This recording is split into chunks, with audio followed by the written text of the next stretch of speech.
The news this morning that Dustin Wolf was signed, I'm sure as a coach, you're thrilled to see it, eh? Yep, I think it's great news for Dustin, his family, and I think it's, selfishly for me, even better for our organization to have a younger, quality player locked up for long term. Like, we all know the type of goaltender he is, and I think we're just going to see him continue to get better and better for us along the way. I asked Craig, like, he came in with a lot of hype, obviously as a young goalie, excelled in the AHL, but there was still something to prove. You have to prove it at the NHL level. When did you feel like you had seen enough that you knew how special he was? I think it was probably early on this year. I mean, I think when he came up and played a few games prior, you could see what he had. He had the hockey sense, he had the instincts.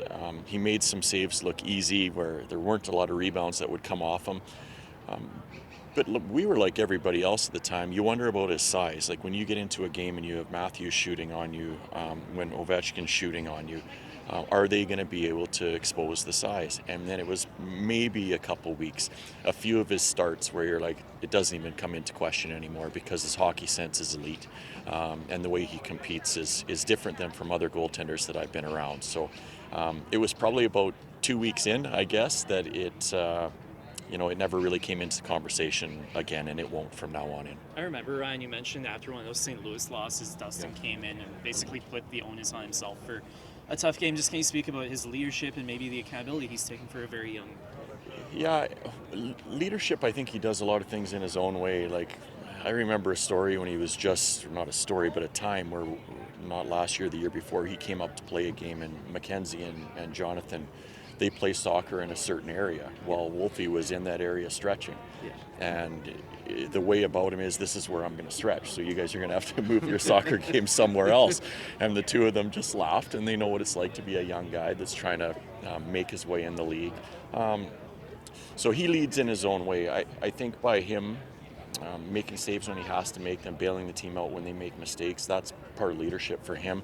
But you did see a little bit of it at the end of the year last year, where there was a game in San Jose even where we weren't very good in the first period, and he skated by the bench and he made a few comments to the bench, and that was new for him. Now, I'm not expecting that to happen all the time because that's just typically not the way he is, but he wants to win, and I think that's going to rub off on our players just by watching how he approaches games and how he approaches situations. The other story is obviously just people are talking about Rasmus Andersson. For you as a coach, we know he's a pro, but is there anything that you need to manage there with him going into his I don't think so. I've been around Raz from day one. Like, we came kind of up together, and he's always held a real special place in my heart, and I have a strong belief in his ability.